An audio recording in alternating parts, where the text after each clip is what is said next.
Okay, for our first lesson today we're going to look at the snipping tool. You'll be using the snipping tool to turn in several of your other projects. So to open the snipping tool, click down here on your start menu. When you go to search programs, just type in SNIP and there it should be. Go ahead and open that up. When this opens, it gives you, it opens a window where you can create a new snip. So it defaults to having these kind of crosshairs where you can take a rectangular snip. So what you're doing is taking a screenshot of a certain part of your page. So if I click like this, it will take a screenshot of this portion of my page. Now let's say I don't want that one. I can go to new again. You can actually change, if you click on this arrow here, what kind of snip you're taking. So you can do a freeform snip, and that will turn your cursor to these scissors, and that lets you go around whatever object it is you want to do. It doesn't have to be in the shape of a rectangle like that other one did. So there you can see that that one is the custom shape that I wanted it to be. After you've taken the screenshot here, then you get some other options.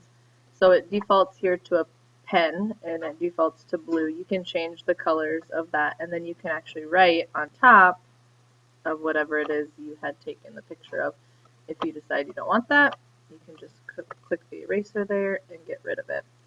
When you're done, I'm going to just go ahead and create a new one, and I'm going to change it back to rectangular snip. I'm going to take a picture of this right here.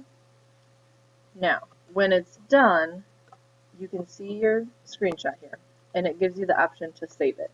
Until you save this, it doesn't save anywhere onto your computer. You lose it as soon as you exit this window unless you save it. So to save, just click on the save button there.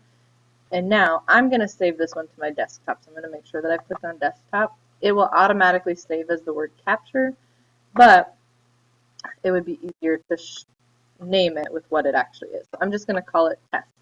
Now I'm going to change the file format here to a JPEG file from the PNG. And now when I click save, you should see that pop up on my desktop.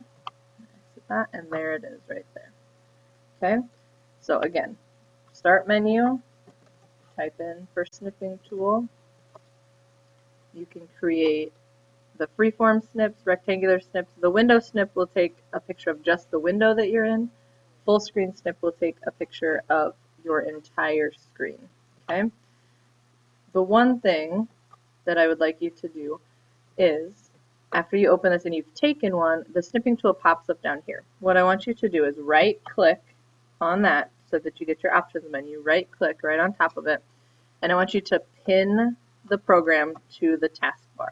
Okay, that means that that snipping tool will stay down there forever, and that will make your life much easier when you're working on these projects. What I would like you to turn in is two different snips. I would like you to turn one in of a rectangular snip that shows your taskbar down here to show that you've got the snipping tool stuck in there. And then I would also like you to turn in one that's a freeform snip of whatever you want, just to show that you know how to do both kinds, so that I can see that you freeform and the rectangular.